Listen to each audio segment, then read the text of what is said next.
5, 4, 3, 2, 1.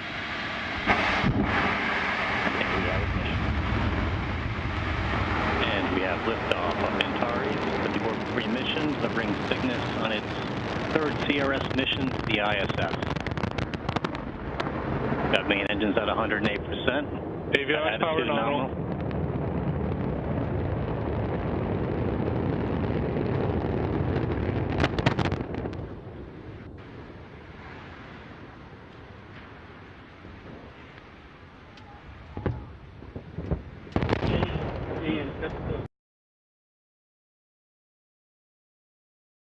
The possibility that trouble may develop with the Atlas or the Redstone during the countdown or during the takeoff is looked squarely in the eye by the astronauts and the engineers behind Project Mercury. This booster was not a Mercury vehicle, but imagine the worst possible situation for the astronaut, that his capsule is now mounted on top of this Atlas. The escape rocket takes the capsule away from the booster.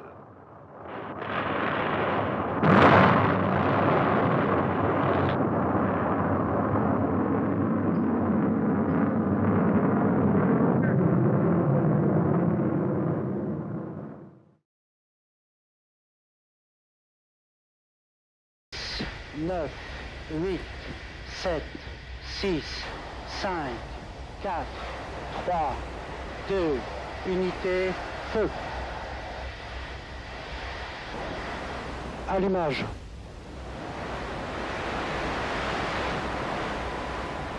Décollage.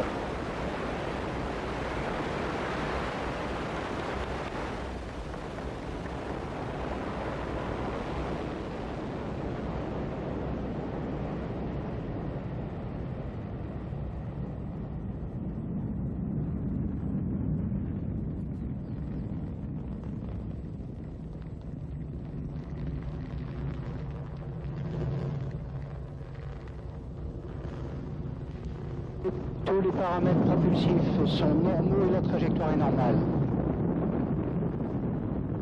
37 seconds into the launch, the onboard computers decided 501 was 90 degrees off course.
Successfully, and the flight proceeded according to plan for some distance.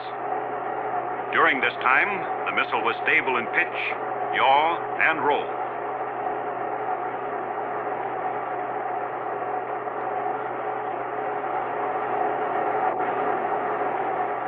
Then a failure occurred involving one engine. And shortly thereafter, another engine also lost power. It was therefore necessary for the range safety officer to destroy the missile by remote control.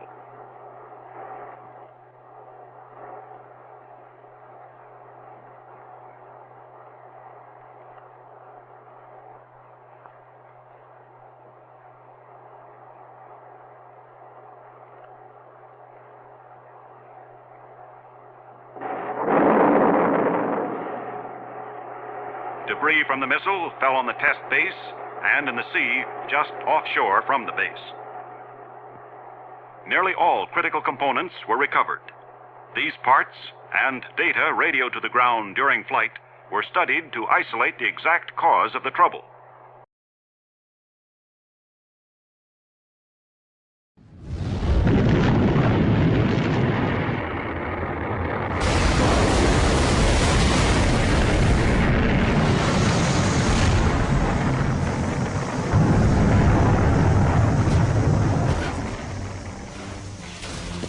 1 in 5 Titan rockets fail.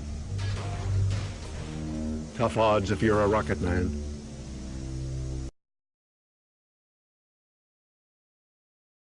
Minus 10, 8, 7, 6, 5, 4, 3, 2, 1.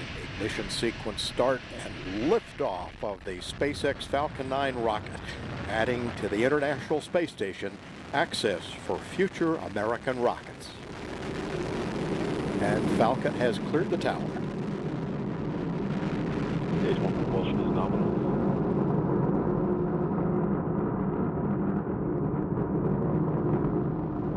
Vehicles programming downrange.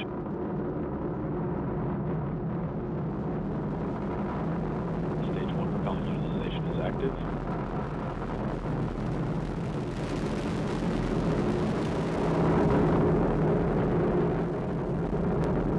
Power and telemetry nominal.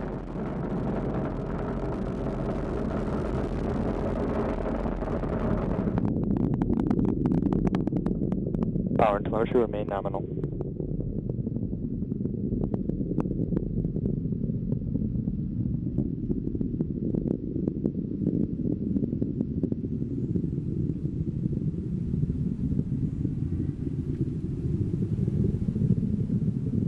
Impact chill has begun. T plus 2 minutes. Altitude 32 kilometers. Speed 1 kilometer per second. Downrange distance 13 kilometers.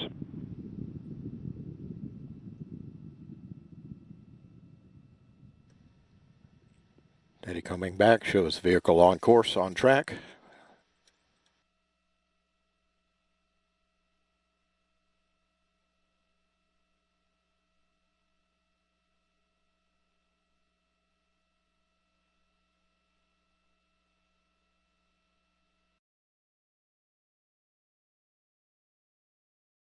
After nearly a year's delay posed by its liquid hydrogen fuel, the mighty Centaur is on its pad at Cape Canaveral for a maiden flight. It is to be boosted into space by an Atlas for a 15-minute flight, a flight scheduled to study the performance of the temperamental hydrogen fuel. The Centaur is designed to put a payload of more than a ton on the moon or 1,000 pounds in the vicinity of Mars or Venus. The first few seconds of the shoot go without incident. The Centaur climbs to 30,000 feet, then malfunction.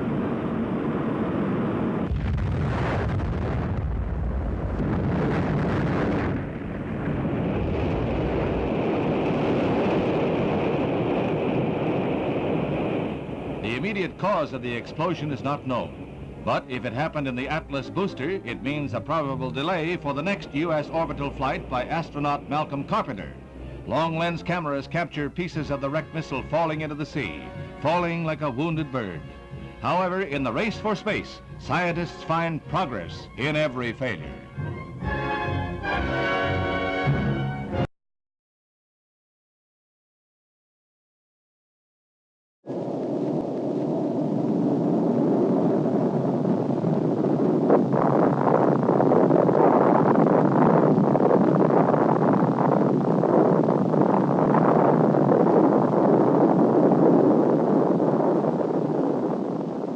This is not a common occurrence. In this case, there were no human casualties. The catastrophe was not the result of individual carelessness, but it could have been. In a situation with human lives at stake, disaster is a potential, and lives are at stake, even your life, wherever toxic propellants are handled.